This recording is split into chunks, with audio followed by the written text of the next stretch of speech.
Hey guys, Dr. Kyle Loveless here. I'm going to talk to you today about how to, instead of taking NSAIDs or non-steroidal anti-inflammatory drugs like ibuprofen, Aleve, the works, right? All these over-the-counter medications that we're taking, instead of taking those, I'm going to talk to you guys today about 5 different things you can do instead of or to replace those medications. And they are medications, even though I know they're in the mirrored cabinet in our bathroom. We can get them over at Walgreens or any of the pharmacies, wherever we want. We're one of the only countries that can actually do that. So the truth of the matter is that they are harmful. They do have side effects.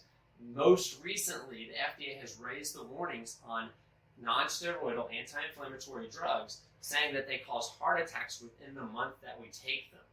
Okay, so let me just repeat that so you make sure you heard it. When you pop your ibuprofen or your Aleve because of a knee pain or a back pain or whatever it is, a headache or soreness, inflammation, any of those things, when you pop those things, your chance of a heart attack, they've shown, goes up by 20 to 30% within the month that you take it.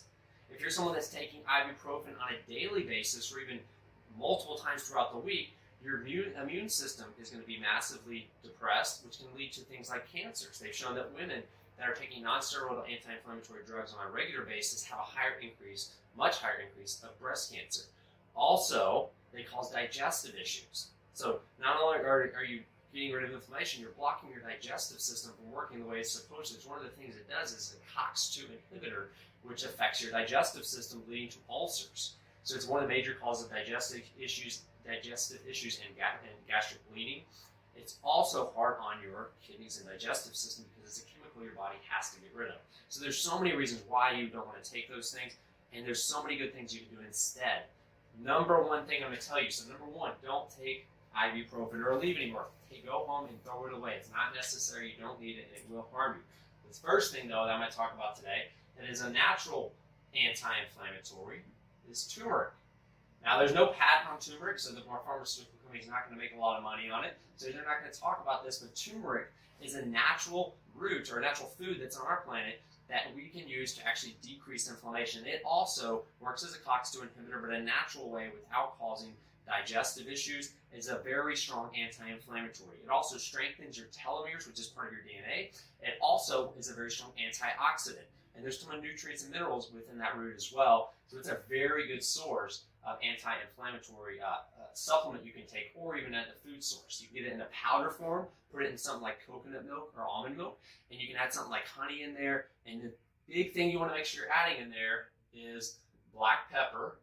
Okay, so we're going to add black pepper in there. And we also need to add some healthy fats. Okay, so maybe some coconut oil, maybe some coconut oil with black pepper. We'll make sure that it absorbs properly. It's fat soluble, so that fat will help it get into the cells quickly. Great source of an anti-inflammatory supplement. You can take it in pill form, powder form. You can also just straight up eat the root. You can put it into your smoothie. There's lots of ways to get turmeric. If you're someone dealing with inflammatory issues like arthritis, chronic health inflammation issues, or just inflammation throughout your body, if you're someone that has tons of brain fog, you're probably inflamed. If you have a heart issue or high blood pressure, the number one cause of high blood pressure and heart problems is inflammation in your body. You should be taking turmeric on a daily basis. Number 2, anti-inflammatory supplement is something called Boswellia. Okay? So I know my handwriting is amazing, but you can hear what I'm saying, right? So Boswellia actually is a plant, and it has a strong anti-inflammatory effects. That's also where they get frankincense. If you've heard the essential oil frankincense, so you can use frankincense as well, which is one of the I always figure out how to spell frankincense. Okay. Probably spelled it wrong. But frankincense is an amazing essential oil, one of the best ones out there for everything. I mean, it's just a really strong essential oil. Great story about frankincense. My dog, who ended up passing away about 2 years ago, but was with me for 15 years, Shiner, and some of you, if you know me, you've met her, she had cancer for about 5 years. And she had a tumor on her foot that, it was about that big, and that's how I found out she had cancer. But that tumor was about that big, and I went to the doctor, and they looked at it, and they did blood tests and found out she had cancer through her whole body. And she ended up living about 5 years. But what I started doing first is I took frankincense, and I would actually put it on that tumor, and within the week of putting frankincense on that tumor, it disappeared. No joke, it just shrunk it. It has very strong anti-cancer effects as well, strong antioxidant, very good for inflammation. You can also get that in a supplement form. Next on my list is ginger. And ginger has so many health benefits. It's a very strong anti-inflammatory. It's great for your immune system, good for your digestive system, very soothing and healing for your gut. Something you can take anytime you have a cold or you're dizzy or anything like that. It helps with vertigo as well. But ginger is a good thing. You get it in a powdered form or root form. You can also make it into a tea, which is really awesome. Let's see what else we have on this. Oh, this is a great one. So I'm just going to put omega-3 healthy fats. So omega-3 fats. And there's EPA, DHA, GLA. There's all kinds of omega-3 fats. You want to make sure you're getting a good healthy fish oil. That's going to be your EPA and your DHA. Okay, so your tuna or a good healthy fish, and you need to get it from a good source as well. And then also you can have things like chia seeds, which are good strong omega-3s. You have walnuts are omega-3s. You have a lot of different things that are out there that are good for omega-3s. Flax seeds are really good as well. You need to get all different sources of them. The reason omega-3s are so anti-inflammatory is because our standard American diet that we eat on a regular basis is very high in omega-6s. Okay, so your vegetable oils, your hydrogenated, partially hydrogenated oils, canola oil, safflower oil, all these different vegetable oils are very high in omega-6s. You also have grain-fed, hormone pumped, antibiotic pumped meat that we're eating and eggs that we're eating. And so a lot of our foods are very, very inflammatory. Potato chips are very inflammatory from the oils that they use. So omega-3s, a ratio you want to have from 6 to 3 is about a 4-to-1 ratio. The average American diet is about a 20-to-1 ratio. So instead of being in a good, healthy balance between omega-3 and omega-6s, we have a very inflamed balance, which is a lot of omega-6s. So by taking omega-3s and also obviously reducing your omega-6s, but from vegetable oils and also sugars and grains, you're going to help move yourself back to here, which is going to get rid of inflammation. This right here inflames every cell in your body. And when your body's inflamed, systemic inflammation, that's heart disease, cancer, diabetes, all those things can stem from it. So omega-3s, the final one, and there's so many good ones out there. It's hard to pick. I'm going to pick this one, Spirulina, mostly because it's a really strong anti-inflammatory and antioxidant. But here's the deal: any green leafy vegetable is going to be anti-inflammatory in your body. Kale, spinach, broccoli, super strong anti-inflammatory effects to those as well. And the key is not just taking a supplement to get rid of inflammation. That is something you can do instead of NSAIDs.